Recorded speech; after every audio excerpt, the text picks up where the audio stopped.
that heavy. The time has come. Execute Order 66. Yes, my lord. Welcome in to episode 66 of the Hoth Hangout podcast. We are here excited to execute podcast episode 66 here today with you, Joey. Hope you all are doing well, having a fantastic day.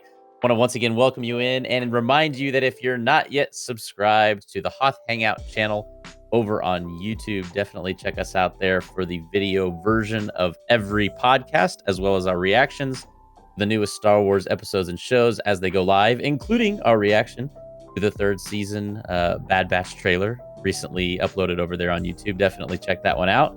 Additionally, you can contact us via email at hothangout@gmail.com. Send us your thoughts related to Star Wars or otherwise, and we'd love to showcase them here on the podcast, as we will do today from a listener of the podcast. So stay tuned for that as well. Additionally, you can check out the Hoth Hangout podcast anywhere you get your pods, including Spotify and Apple. And if you're listening on any of those platforms, leave us a 5-star review, as we would very much appreciate it. And it does also allow others to more easily discover the podcast as well. You can find us on the socials, additionally at TikTok, Instagram, and X at Hoth Hangout. On all of those, as we said, today is podcast episode 66. And what better topic for episode 66 than Mr. Palpatine, good old Sheev, Darth Sidious himself is going to be the topic of a lot of our discussion today. And so we would love to tease today's episode with a little bit of a question to all of you listening or watching, and simply say, what is your favorite Palpatine moment? And having said that, Joey, good to see you, man. Hope you're doing well. Are you excited for the 66th episode of the Hoth Hangout podcast? Well, yeah, we've been waiting for this one, I think. So whenever we were in the 30s, I remember thinking, oh, eventually we'll hit 66, so we've got to do something special for that episode. And of course, we couldn't do anything else rather than talk about our boy, the guy with the best smile in the universe, Palpatine. So yeah, it's going to be, I think it's going to be a fun conversation. And I feel like every podcast that has hit episode 66 probably has done the same thing, right? Yeah. Yeah. Are I you think really we a should Star have. Wars podcast if you don't do a episode 66 centered around Order 66? Well, as we said, today's topic is going to be focusing mainly on Palpatine, although there is a lot of news as well in the Star Wars universe to sort of dive into before we get into our Palpatine discussion. First of all, centering around the Rey movie, as it's largely being called within Star Wars circles, the Charmin Obaid Chinoy film, which is supposed to be depicting Rey 15 years after the events of the Rise of Skywalker that was announced at Celebration last year. There were reports last week, and pretty much all three of these reports were released on January 16th. So this, of course, we're recording this on the 22nd. It will be available to everyone on the 25th. But those reports simply saying that the film supposedly starring Daisy Ridley portraying Rey Skywalker had been delayed, and that was quickly rebutted with another report by separate outlets saying that no, the film is not delayed and is in fact beginning production. All that to say that it does appear that after some speculation that maybe the movie was not going to happen last week, those reports have, for the most part, kind of been shut down and silenced, and that it seems to be going as planned. And also with the updated of information that it looks like we're looking at a December 2026 release date. So nearly 3 years from now, likely after the release of the Mandalorian and Grogu film that we learned about just within the past week or two as well. So, um, a little bit of news in that regard, that we got the release date of the movie, but also a little bit of a roller coaster at the same time of, are we going to get it? Are we not going to get it? What were your thoughts when you heard this news and then unheard this news and then heard this news? It's funny because the Star Wars fandom will this just salivates whenever there's any little bit of possible news or rumor. And I feel like when it's not something from directly from Star Wars, for me anyway, I normally try to stay a little tame. Like, all right, well, we'll see what happens until we know that it's either going to happen or it's going to actually be canceled or whatever. All of this, I think that sometimes we just have to take a step back. I know with the internet being at what it is, people quickly grab onto whatever they feel is like the actual story. And it sounds like this is kind of what happened. Like I said, Twitter was kind of in a whirlwind here, or X, or whatever it is. And they were just throwing out all of these thoughts of, oh, this is why it's happening, and it's going to be indefinite, so we have no idea when it's coming out. And then like, oh no, no, no, it's December 2026, and so, and even at the end of all this, I'm like, all right, well, we'll see when it happens, because for this particular movie, I really do see it happening because the way they announced it at Celebration with Daisy Ridley there, I think they would look real bad if this didn't happen. So I think they're going to do everything in their power to make sure that this movie will go to production and eventually be released.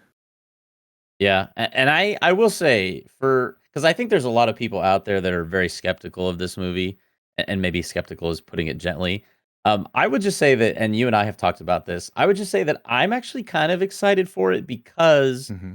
I think after sort of the letdown that episode 9 was, I look at this film in some way as being, redemptive of what was kind of a lackluster story in episode 9, and sort of, bringing a little bit more fullness to the character of Rey, and some of the shortcomings of the character that we saw in the ninth film. So, Hmm. I'm excited for this movie, honestly. Although, of course, we're not gonna get it for almost 3 years from now, but, Hmm. uh, nonetheless, it I does think look like things are progressing smoothly. I think in 3 years it'll go a lot faster than we think. Yeah, Especially that's with the true. amount of Star Wars that we've been getting, I think 3 years is actually not that far away. Yeah. Honestly, that's a great point too, because it sort of leads into our next piece of news. Because, you and I, when we were planning out podcasts for sort of February, March, April timeline, we're like, okay, like, what do we think we want to do here? Do we want to do a draft episode? Maybe we can rank this and that in this week's episode. And this is all like assuming that there's not going to be new Star Wars content. And then this, you know, as of today, as we're recording this on January 22nd, we got a cool announcement that we're not going to have to wait until perhaps the summertime for more new Star Wars, because the third season of The Bad Batch was officially announced via a trailer dropping today that you and I, by the way, side note, have reacted to and is available on the Hoth Hangout YouTube channel for those who'd like to check out the 4-minute video of our reaction to the trailer.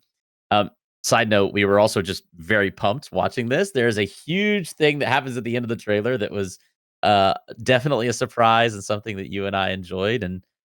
And having said all that, I didn't mention yet that this is being released on February 21st, less than a month from now.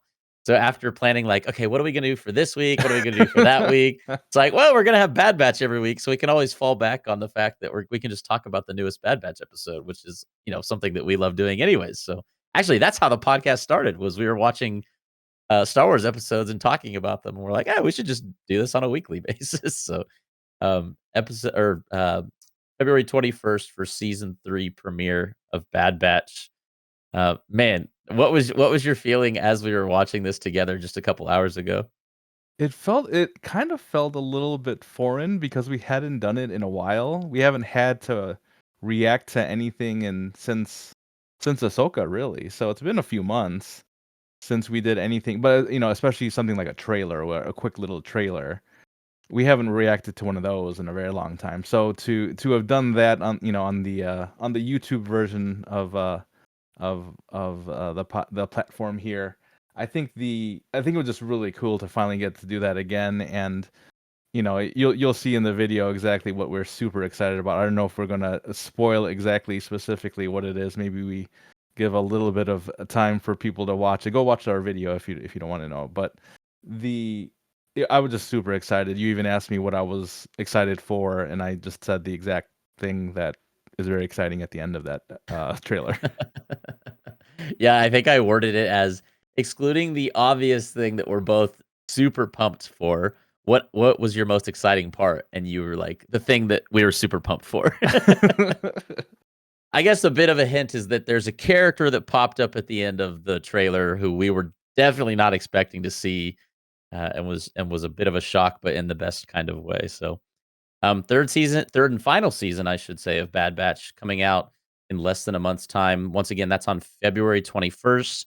And Joey and I not only will be doing podcasts where we'll be, breaking down and discussing the episodes, but likely also doing reactions as well in separate videos here on the Hoth Hangout YouTube channel. So if you're an audio listener and you're interested in checking out some of our reactions to the episodes as they come out, those will also be available on YouTube. And I Should we do hope mention that that we is a 3-episode premiere too? Yes, yes, 3 episodes on the first night, which means, that's presumably over an hour of content on the premiere night of the Bad Batch, which puts us at what would that be? Like, roughly February, March, April, like, probably close to the beginning of summer for the end of Mhm. Bad Batch. Like, middle of May, I wanna say, somewhere in there. So this is gonna span a couple months, and Yep. it's just such a good feeling to know that we're not gonna have this elongated period of time where it's just like kind of thirsting for new Star Wars, and now that we get to have our palates quenched with some really good Star Wars content is pretty exciting. So they did not say, as far as I'm aware, is it 16 episodes or are we I don't speculating that yeah, it's I mean, 16? in the trailer, it didn't say anything, but the past 2 seasons have been 16 episodes, so Right. you could assume that this will also be it being the final season will also be 16. But, I haven't seen as much. There may be some reports out there that with the titles already of all the episodes, but I haven't seen those quite yet. Surprise, it's actually 50 episodes. Yeah, right. I would be not opposed personally. Mhm. But anyways, so the two big pieces of news this week: the Daisy Ridley movie is still a go and in production, or the early stages of production, contrary to some reports out there over the past week, and will be coming out in February of 2020, or excuse me, December of 2026.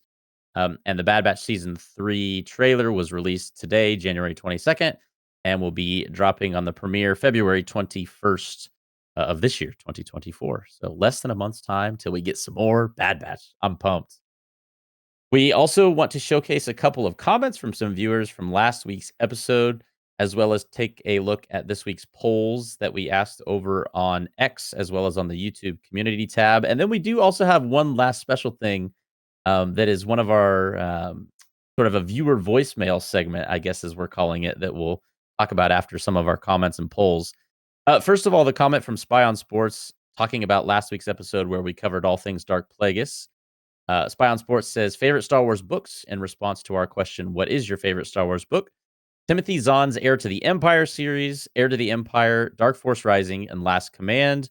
I'm still angry that this series isn't canonical. Also, really enjoyed The Mandalorian Armor. Sounds like if you're not a fan of the prequels, this is a separate comment in response to what we said about Darth Plagueis being a very politically influenced novel. Sounds like if you're not a fan of the prequels and the politics of Star Wars, you should avoid this book like the plague is. I liked that. I liked that one especially. Like the dad jokes. I've actually never read and I need to. I feel like a fake Thrawn fan having, read the newer Zahn novel and not read any of the Ah. original the original trilogy, Heir to the Empire, Dark Force Rising, and Last Command. So I gotta put that on the list. And have you by chance read any of those 3 books, Joey? I have not. The only one I've read from Legends EU would be Darth Plagueis, Mm, which we finished last right. week. Yeah. So my brother, my brother who really likes Star Wars, pushed Heir to the Empire on me for a long time ago. So I probably should come through for him and finally read it. Hey, if we do for our next book episode, our next book review Mhm. episode, Heir to the Empire, Yeah, maybe as maybe that like could be a possible. Ahsoka pre-season 2 thing. Ah. Well, thank you to Spy on Sports for that comment, and as well, the plague is pun was pretty great too. Aunt Vasuvi with a comment here as well. Many thanks to Ben and Joey. Since you asked, George Lucas never considered the expanded universe as canonical. He always saw them as separate. Readers made the assumption that they were canon, and that's unfortunate as they invested so many feelings into inaccurate notion, but life is filled with stuff like that. I listened to the Darth Plagueis audiobook close to 12 years ago. Nice to be reminded of some of the points you discussed. Since you asked for my favorite novel set in a galaxy far, far away, it's probably Dark Disciple. I actually have that right here on my desk. Where'd it go? Right here. Because we were talking about it earlier. By Cool. Christy Golden. Since y'all discussed it, I say Star Wars What If series would be so much fun if it's the same quality as Marvel What If. Um, so first of all, Dark Disciple, the book that Aunt Vesuvi is referencing here. I've actually still not read this one. It's been on my. I think I have this problem, Joey. I love purchasing books, and I love God. thinking about like, Yep. I really need to read this. Like I've Mhm. got. Actually, to be fair, I've read 2 of the 4 that are on my desk over here. But this is one of the 2 that I haven't read, and I really need to. So I think that's I that's the sin that we all do as book readers. There's Yeah. a new shiny book that you want to read, so you buy it, but then you have to look at your your backlog of 58 books that you haven't read yet, Crazy. and you got to just plow through them at some point. Right now in my living room, I literally have a stack of like 7 or 8 books on my little coffee table, and Nice. read none of them. In Yeah. here, I've got a stack of 4. I've read 2 of them. I've got like 6 more on the bookshelf back there. I've Yeah. read like 1 of them. It's a problem. Well, thank you to Aunt Vesuvi, and we appreciate you as always. Much love to you. And a couple of our polls from last week's question that we posed to people listening and watching the podcast was simply, do you read Star Wars books? Over on X, the predominant response was yes, by far at 83% of the votes, compared to only 16.7% for no. And then over on the YouTube community tab, it was a little bit of a closer call in regards to yes and no, but still the yeses had it at 62% of the votes compared to just 38% at with the no response. So it seems like more people, at least amongst those who listen to the Hoth Hangout podcast, tend to be book readers of Star Wars content. So again, just reiterating the fact that I need to delve more into these ones that I've been putting off for too long. So, well, having gone through these comments, having gone through the news and just kind of touch base at the beginning of the podcast, that leaves us with one last thing before we get into the bulk of this week's episode with our Palpatine discussion, and that is a sort of an audio recording that we received from a listener at a rural farm boy over on Twitter or X. Rural Farm Boy is someone who's been a longtime listener of the podcast. I want to say Rural Farm Boy is an audio only listener of the podcast, as far as I'm aware.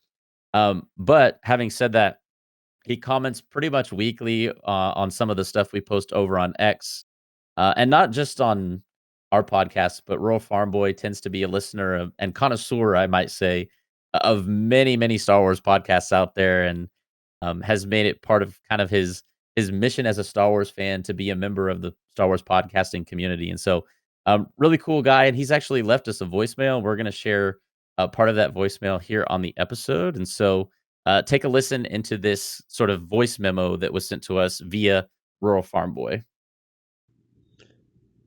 How do, Ben, Joey? This is your Star Wars Twitterverse listener, follower, friend, Rural Farm Boy. Or as Star Wars podcasters have kind of shortened my handle down to RFB. This has been a long time coming for me. I've been getting in my own way and been wanting to send you a voicemail message. It's my preferred way to talk back and forth with all the Star Wars podcasts that I listen to. This past Thursday's, I want to say it was episode 65, which would make this appropriate that I've sent my first message for your next episode, 66, which is the number is a special one to me. That's the year I was born. I'm an original generation fan. Mm-hmm. But in listening to episode 65, Ben had put up the question wondering in your reviews of both Ben and Joey's Darth Plagueis novel, back around 2012 and before that, how to make sense of Star Wars canon at that time before it became the canon that we now have, which is one that I myself, in my own opinion, prefer. What was considered canon before 2012 to George Lucas were the 6 Star Wars films and Star Wars Clone Wars.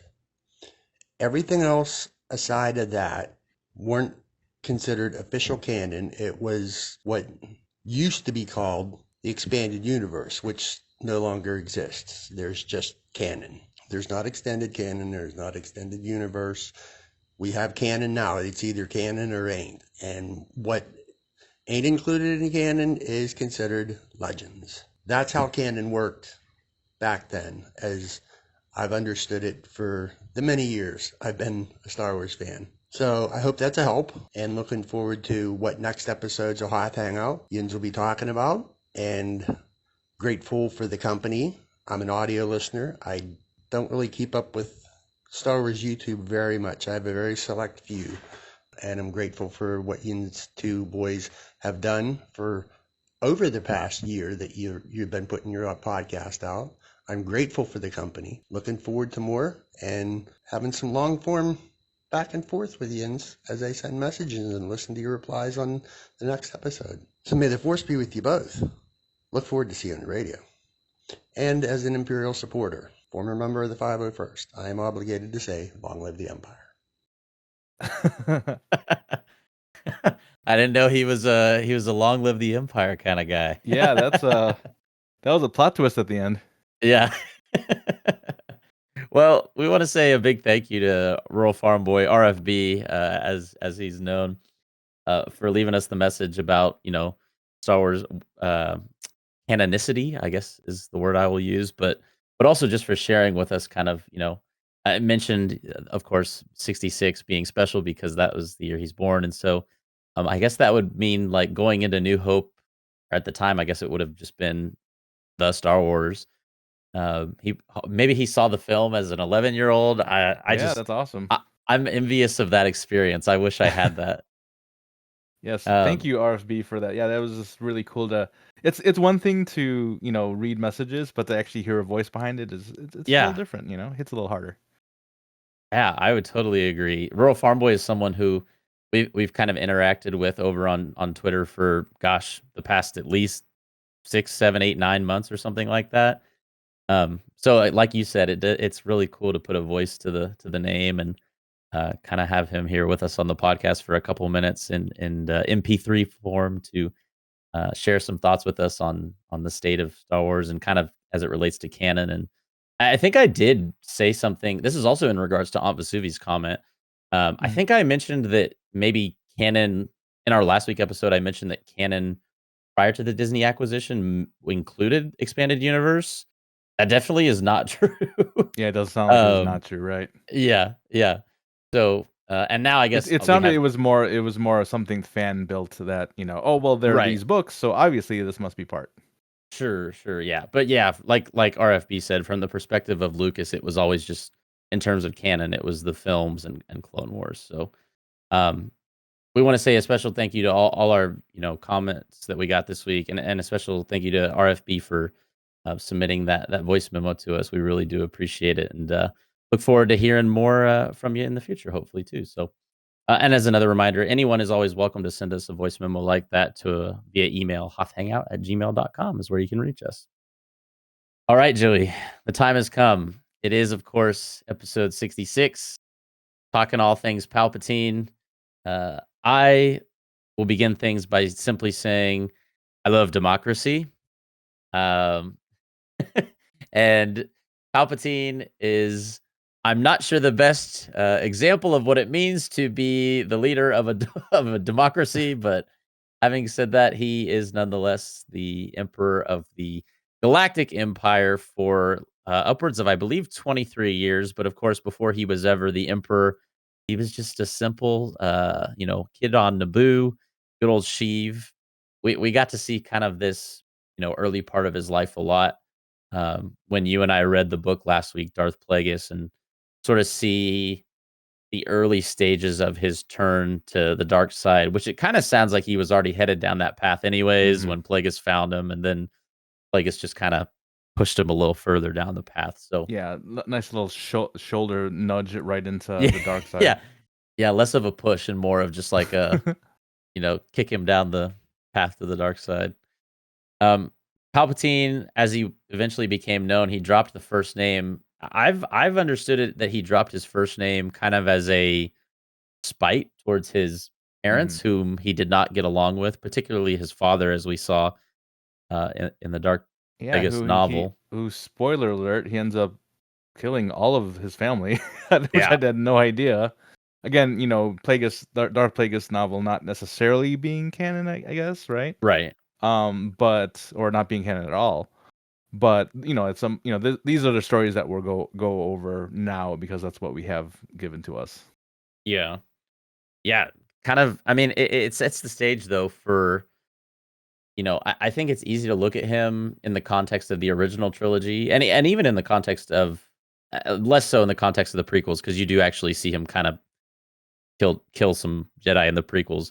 hmm Um, but in the context of the original trilogy, you really never see him, I guess, do anything truly evil other than obviously manipulate the entire situation. He doesn't like, I guess, when he's electrocuting Luke. But what I'm trying to say is that this Just a little this small thing. just small thing, yeah.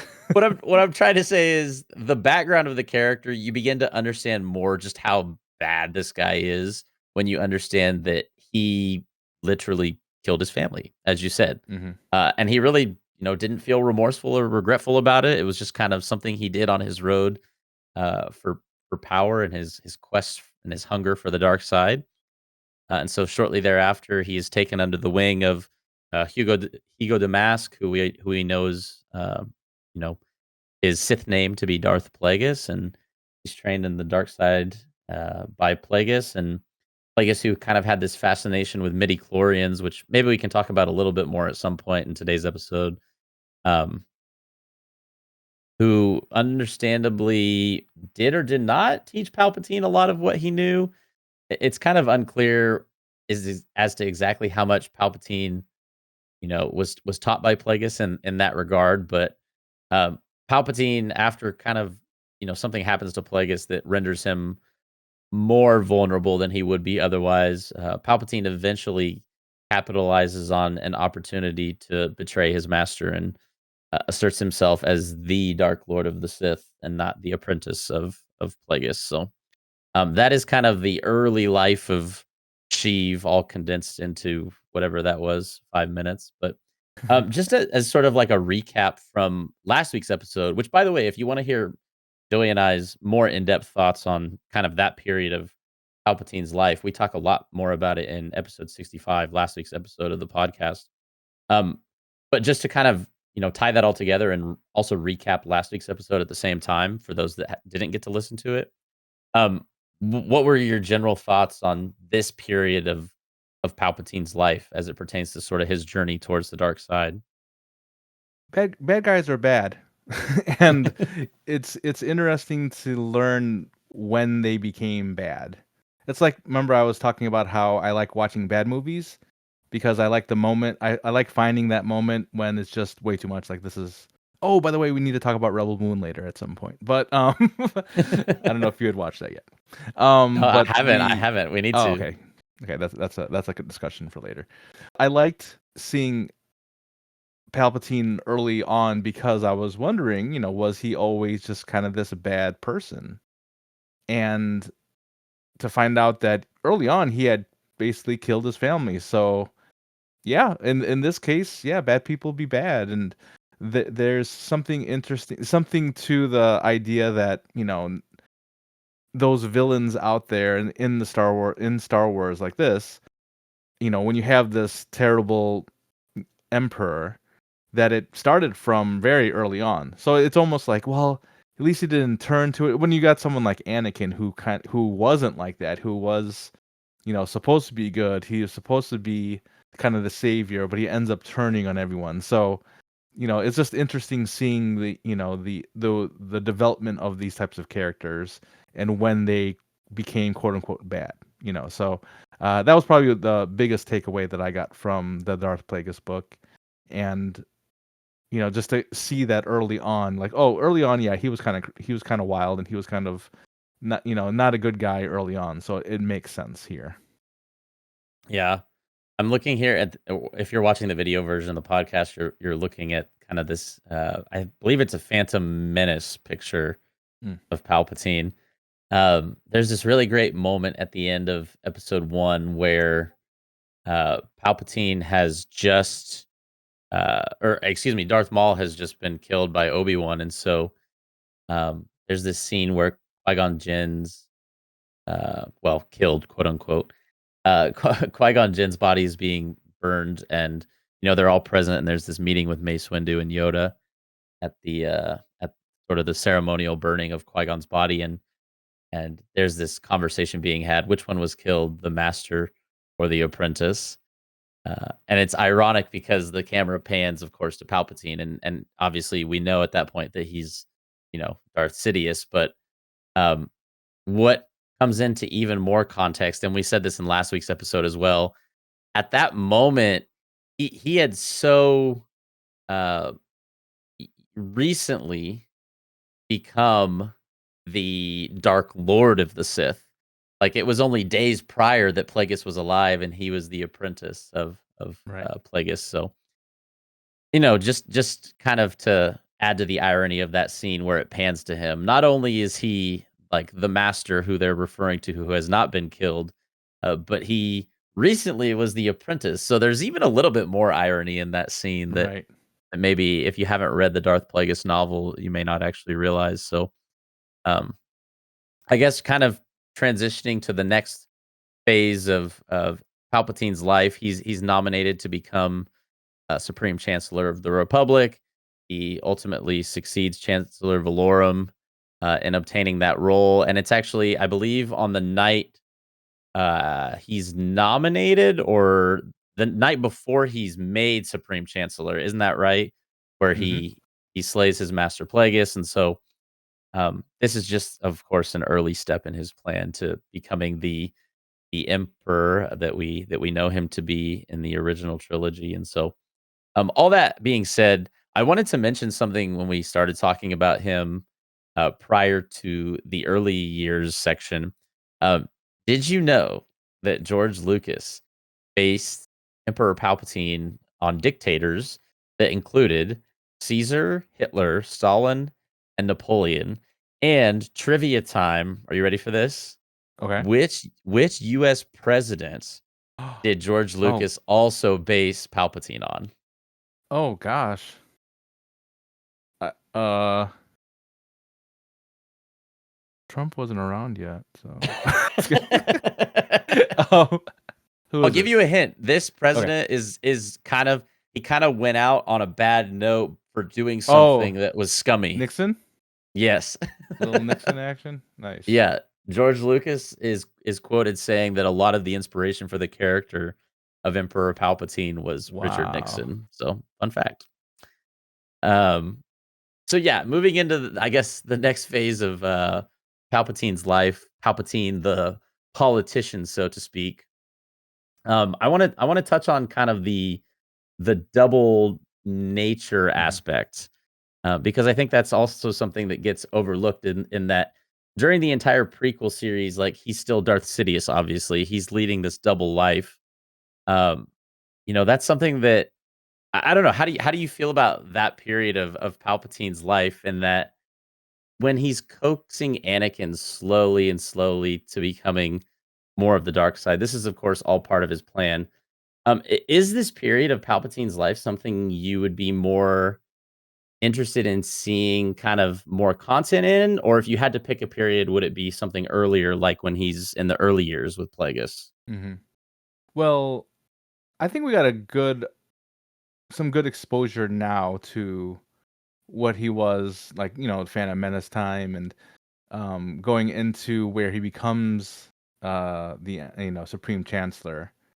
So I think there's a good amount of that. I mean, I really did enjoy the whole storyline, with Darth Plagueis and where he was. But again, that's not considered canon anymore. So I would love to see where they would go with that. So we to see him kind of lead this double life was because I think about it. When the prequels came out, I mean, obviously we had known that there are the Emperor is going to be this Chancellor. There's just like we knew Anakin was going to become Vader. I I wonder the people who had just and maybe this is a good question for you even. The people who hadn't watched any Star Wars going into this had no idea who he was. You know, coming to the realization, because that is the other reveal, was that Palpatine was the Emperor. It may not be as shocking, but there were people I remember watching like videos of kids like not realizing that Anakin was Vader. So with this one, this is quite another one of this kind of older fatherly like figure to Anakin, mentor, but also pulling the strings and, like you said, slowly pushing Anakin a certain way, and you could see it how well he manipulates him throughout the prequels. um I think just seeing that double life, and in essentially, because one scene you would see him in the Senate, the next you see him with Darth Maul, and you're just like, whoa, what kind of life is this guy living? Who is he? So I think that it's pretty fleshed out right now as far as his role as playing this double agent, doing double duty here in order to become the emperor at the end of it all. I think we've got a lot of good content there. If it were up to me, yeah, I would definitely want to know more about Darth Plagueis, how he had trained with him, because like you said, and I know we already kind of passed this subject, but what did he really learn from Plagueis? It didn't seem like it was a lot of, maybe there was the manipulation side of it, of this is how we're going to play everyone. Maybe that's more of the lesson.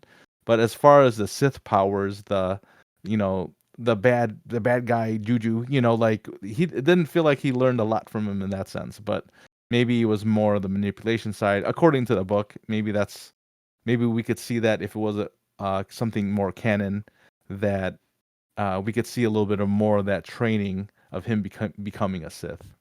And so I think that's where I would want to see a little bit more of the story for Palpatine.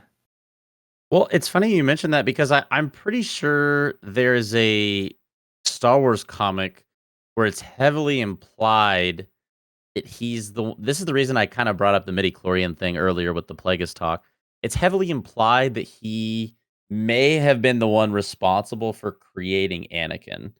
And so Hmm. there's one of the most like untalked about things in Star Wars, which it's so funny to me that there's not, like, Disney has never given a canon explanation for this. Before the acquisition of Disney, it was heavily implied that Anakin was a creation of either Plagueis or maybe Palpatine, but like, the Force created Anakin essentially. And it's never really even been touched by Disney as trying to explain it. So the scene in episode 1 where Shmi is like, there was no father. I carried him. I gave birth to him. Hmm. You're kind of just left thinking, uh, what? Like, how does Right. that happen?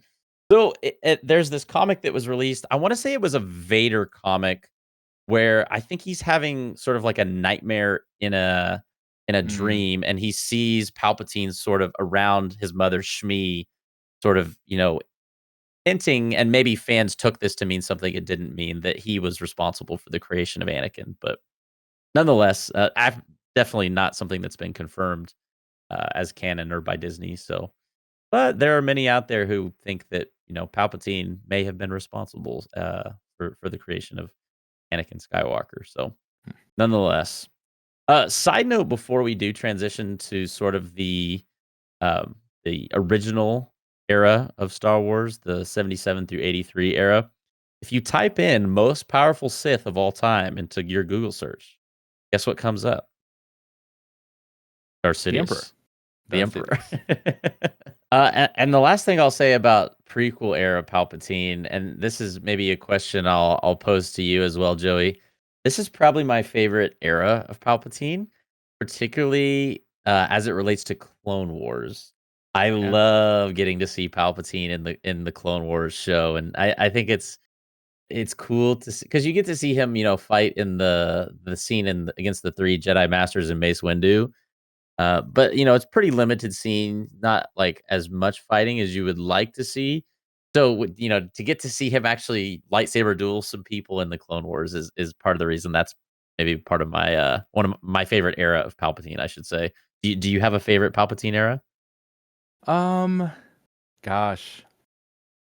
I mean, just how he was as the Emperor throughout, the original trilogy, where at first you didn't really see, well, you didn't see him at all, and then all of a sudden you see him and you see how kind of bad he is and how he looks so scary. And I remember vividly watching those movies, just being frightened of this being who you weren't even quite sure was human, and you know, with the electricity coming on the fingers. I mean, that for a young child, it's kind of traumatizing. I'm thinking about how scary that could be, now, but to be able to embody such evil to the Mm. point where they shoot lightning out of their hands, I think is just So I think that is the era that I specifically remember the Emperor, who I remember Palpatine. Didn't even think he had a name. I thought he was just the Emperor, and I think this is probably a good way to start into the next segment of Emperor Palpatine. Yes. So I mean, after the fall of the Republic, you really get to witness kind of his grand plan of the fall of the Jedi coming to fruition, and it's worth noting because I was going to ask you this too. Empire was the first movie you ever saw in theaters, right? No, Or was it Jedi was. Return of the Return of the Jedi? Jedi Oh, was. Return of the Return of the Jedi. Jedi was. Yes. So at that point, you got to see like Ian McDermott's Sidious, but for those that may not know, there was a original version of the Emperor that if you go to Disney Plus and watch The Empire Strikes Back, you would not see this original version because the version that exists in DVD format and Disney Plus format is Ian McDermott. And if you're watching the video version of the podcast, you can kind of see the original versus what you would currently see if you were to watch the Disney Plus version, for example. The original Emperor was actually played by a woman named Marjorie Eaton wearing a mask. So if you've ever seen the original version of Empire, that's why the Empire's eye looks like it's almost like protruding out of his face. It looks very, very odd. And even the voice for the Emperor was dubbed over later on by Ian McDermott for the re-release as well. The original voice actor for the Emperor was Clive Reville. So I do actually have a memory because we owned Hmm. the VHS copies of the original trilogy when I was young, and I remember this being the Emperor that I first ever saw, and I was like, "What is wrong with that dude's face?" And then being a little bit confused in Return of the Jedi when his face is not quite that messed up. Hmm. Um, but maybe I don't know, maybe when he was shocking Mace Windu with all that lightning, that's, something happened to his eye in the process, I don't Yeah, his know, but eye popped out a little bit. Imagine that if that made it into Revenge of the Sith, where he's just shocking Mace out of the window. Well, out of the window. out of the Windu. shocking shocking Mace Windu out of the window, We love and his eye unintentional pops out too. puns. Yeah, Oh I'm such a gosh. dad. I didn't even mean to. Imagine during that whole scene, his eye actually pops out to what we see in the original version of Empire Strikes Back. That actually would have been a kind of a cool callback if they did that. Yeah, that'd be something. Um, that'd be gross for sure. But to relate back to what you said about your favorite version of the Emperor of Darth Sidious, I think a lot of people would resonate you in the fact that that is for them when they think of Sidious. It's Episode 6, it's Throne Room, it's the fight against Luke, it's the electrocuting him. Like that is the scene that so many, like for so many, that is what Sidious is, kind of that embodiment of evil, attempting to turn Luke to the dark, just like he turned Anakin. And when he failed in that, saying, "So be it, Jedi," and then, seeking to just do away with him if he's not gonna What a join him. what a good line. Yeah. What a Yeah, good so line. so be it, Jedi. I was looking at I don't know if it was like a Screen Rant article before we were recording, about, like, some of the best Sidious lines. I've already used, I think, 2, maybe 3. I haven't asked you a question yet, Joey. Which question This is is su that? this is such a reused joke because I used it in last week's episode, but have you ever heard the tragedy of Darth Plagueis the Wise. Oh, I've not. Well, I have now. I have. You have now heard the story, yes. But anyways, yeah, we're gonna see how many more Palpatine lines we can fit into this episode. But I the- mean, the- a big one is executing Order 66. You know, That's true. that is probably, behind. I'm a original trilogy guy, right? So that's my Emperor. But that was pretty cold. That what happened there and all the events that followed Order 66. I mean, we have shows now that are still talking about Order 66. We're the Kenobi series had some Order 66 stuff in there. And the Clone Wars season 7, had where was Ahsoka when all this was happening? So we're still seeing the ramifications and all of the events that happened because of Order 66. So, and all from who? Palpy, Emperor old Palpatine. Palpy. So, speaking of Palpatine as well, rank these 3 Star Wars characters in order of most fun to do a voice impression of. okay, Palpatine, Yep. Jar Jar Binks, Yoda. And Yoda. Oh, yeah. So Yoda's number 1. I mean, he's got to be because it's all over. It's actually very structured, right? Mhm. But it's very, it's kind of on its own. I think I would go Yoda, Palpatine, and then Jar Jar.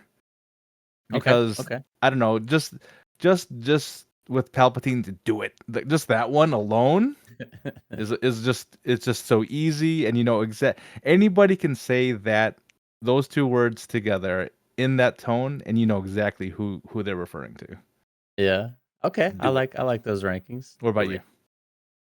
Oh, I love all 3 so much. I think Jar Jar Binks is the one that I relish doing the most, but I think Palpatine might be the one that I'm the best at.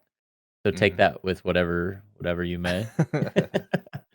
Like I was just really quickly going to talk about Palpatine's role in Star Wars. I think any good storytelling, aside from Palpatine, any good storytelling, whether it's Star Wars or anything, I think your villain, in Star Wars case, Darth Vader mainly, needs to be someone that is in some way, has turned from something pure to evil, or in some way, sees the light and changes their ways.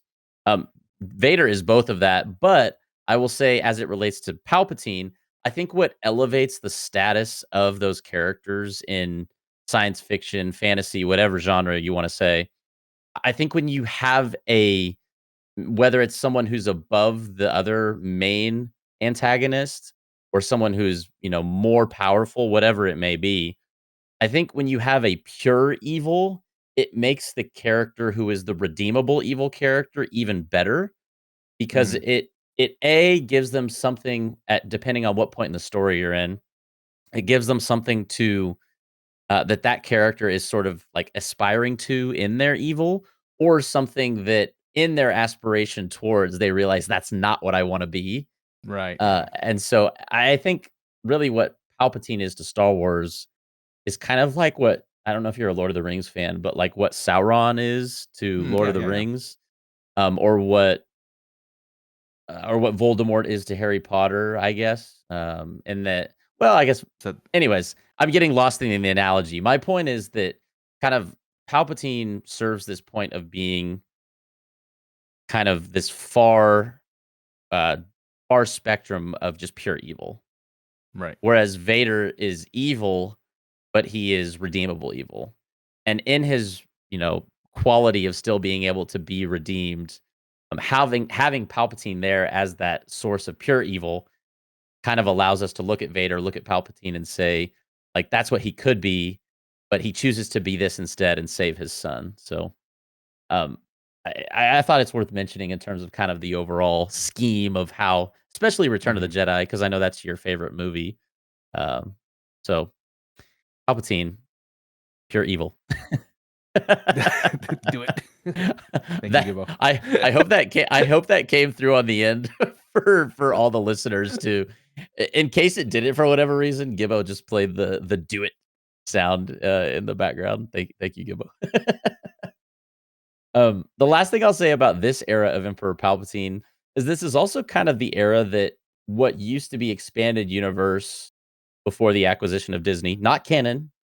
What used to be expanded universe is kind of the era that I would like to see more of Palpatine in as well. Kind of, how he, for those that don't know, in expanded universe, Palpatine makes clones of himself, and Luke has to fight the Palpatine clones. And I think a lot of that was also probably inspiration for the last era of Palpatine that we're going to talk about, the sequel era.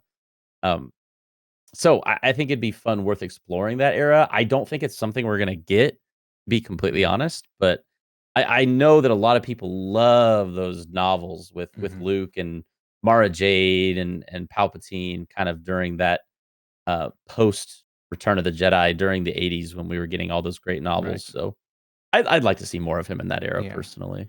Yeah, one last thing I wanted to mention about this era as well is, and I know we've come far, a long way since, the Emperor that we saw in Return of the Jedi. We would get a lot more of who he was and how he did what he did, how he manipulated in the universe, essentially.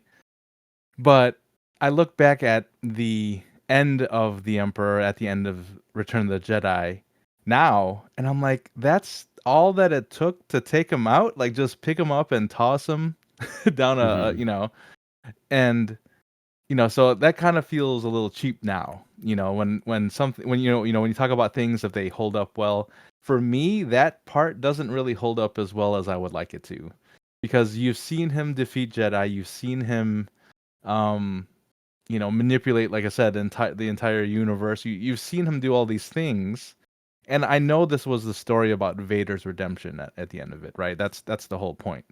But the way he went out at the end, he's picked up and he's still shooting the lightning in the air. Doesn't have the wherewithal to maybe turn and maybe shoot it at Vader. So I hate to be that guy, but partially I'm like, well, of course when I'm a kid and I'm watching this, I'm like, yeah, get him, Vader.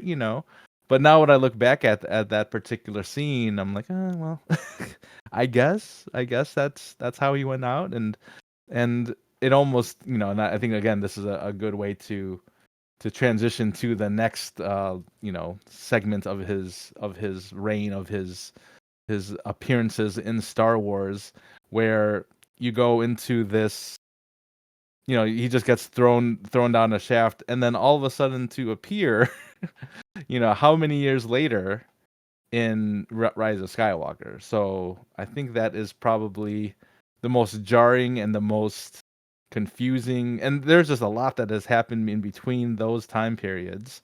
Now there were hints of him cloning himself and all of this in the books, in the Aftermath books, in I think one of the Battlefront games, Battlefront 2.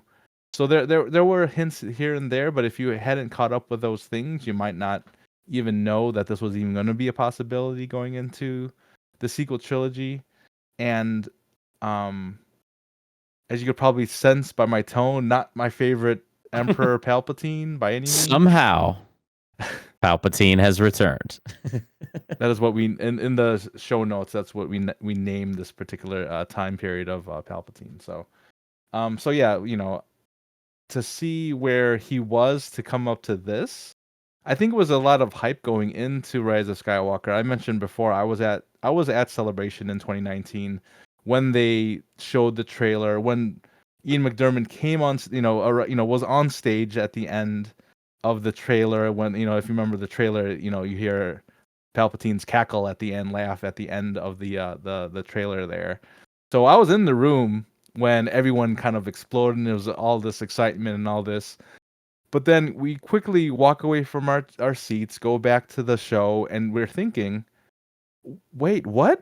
Like how did he come back? What's all this about? And of course, all the hype goes, the hype from the show, the Star Wars Celebration kind of goes away, and you just kind of wait for the movie to come out. And for me, again, not my favorite Palpatine, but I mean, as this is the episode 66 discussion on Palpatine, we do have to bring this part up. I mean, what were your thoughts what were your thoughts when you saw that Palpatine was back, in the trailer, and then going into, how was he portrayed in the Rise of Skywalker? Right. So initially, for those that remember the trailer for Rise of Skywalker, there's this segment where these voices are talking to Kylo Ren, and it's the Emperor, and if I'm not mistaken, Snoke, and then definitely Vader. And the line is, I have been every voice. I think it's Palpatine who says that. Snoke says, "You have ever heard." Then Darth Vader says, "Inside your head." And then, so my initial thought was, well, maybe this is like something else that's not Palpatine that's using this memory of him to get to Kylo Ren, was my immediate thought. When I realized, whether it was by the end of the trailer or after I saw the movie, when like this is Palpatine, to be honest with you, I mean, I'm sure a lot of people felt this way. I feel like it takes away from the original trilogy, Mm-hmm. um, in the sense that, you know, Vader's throwing the Emperor down that shaft, uh, while it might be silly looking, and we might say, well, why is the Emperor not just like struggle to get down or like throw himself off there with the Force? Um, it's incredibly symbolic as it in regards to the path that Vader takes towards redemption. The destroying of the ultimate evil, the conquering of his master who is, misusing him and mistreating him for the benefit of his own, and kind of in spite of the relationship that he could have had with his son if it weren't for the way that Sidious has taken advantage of him. And so um that is a huge thing of why that throne room scene is so great, is because it's Vader's redemption. Like killing the Emperor, you know, he Vader, Anakin was the chosen one, is the chosen one. And so whatever you think bringing balance to the Force means, in 1983, I think anyone, if you asked who saw that movie, it's like, oh, he brought balance to the Force. He killed the Emperor. And then, to have this movie announced in the trailer, it's like Palpatine is in this.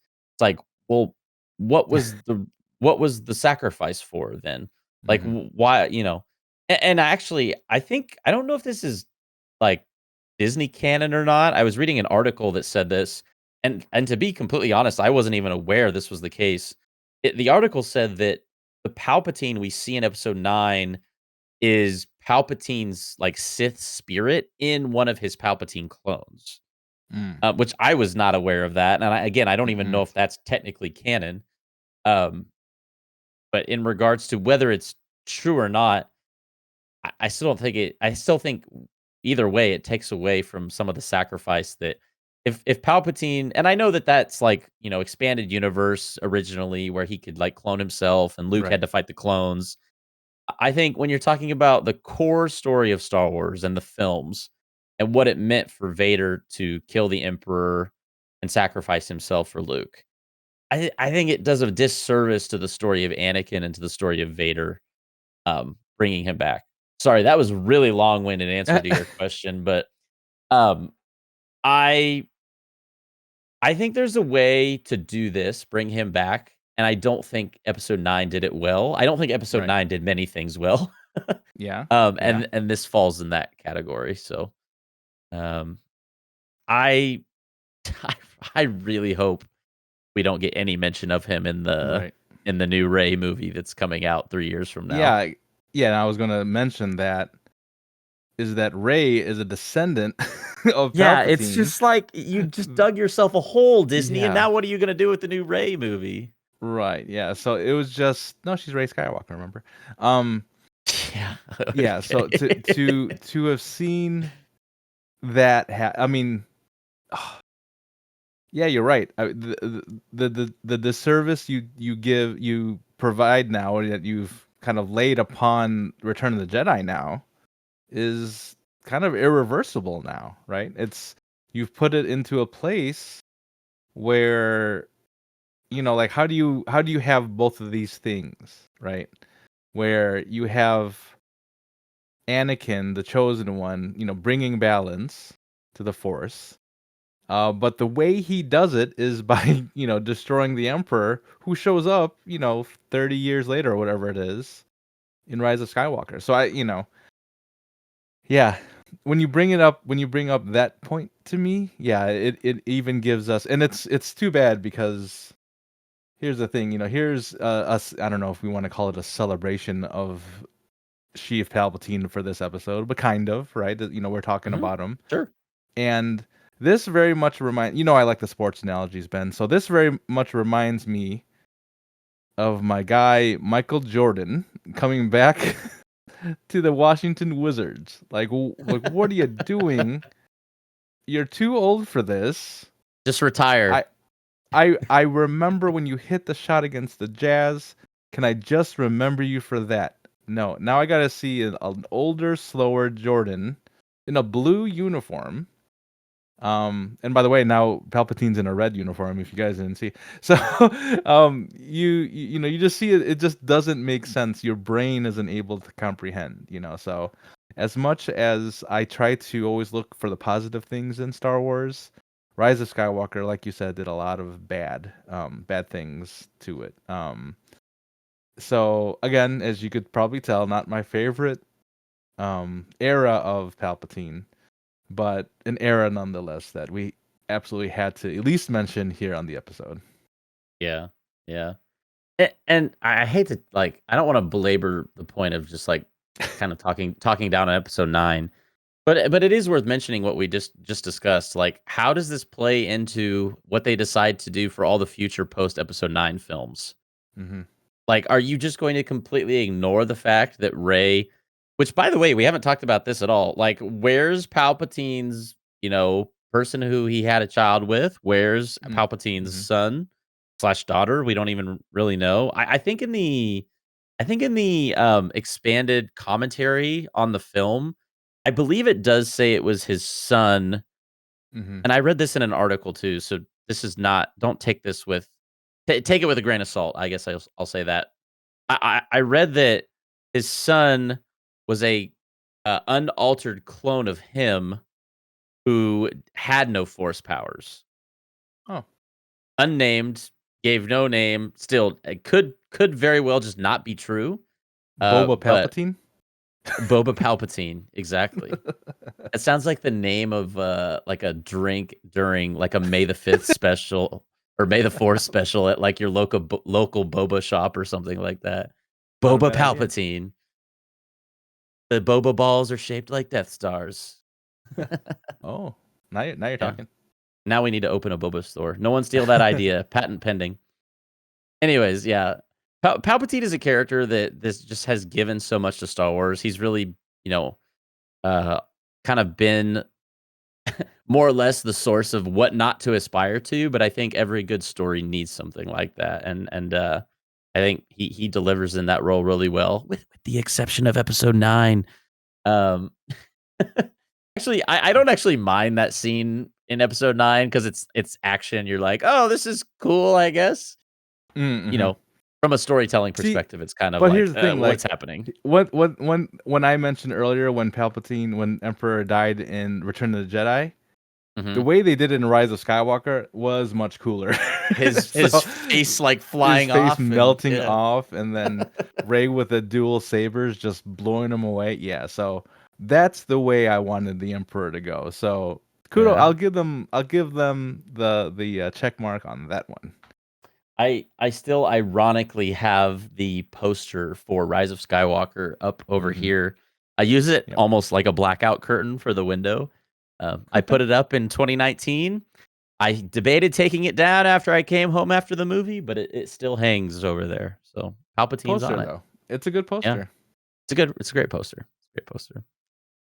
Well, the man himself, Chief Palpatine, formerly a senator from Naboo, the apprentice of Darth Plagueis, turned Supreme Chancellor of the Republic, turned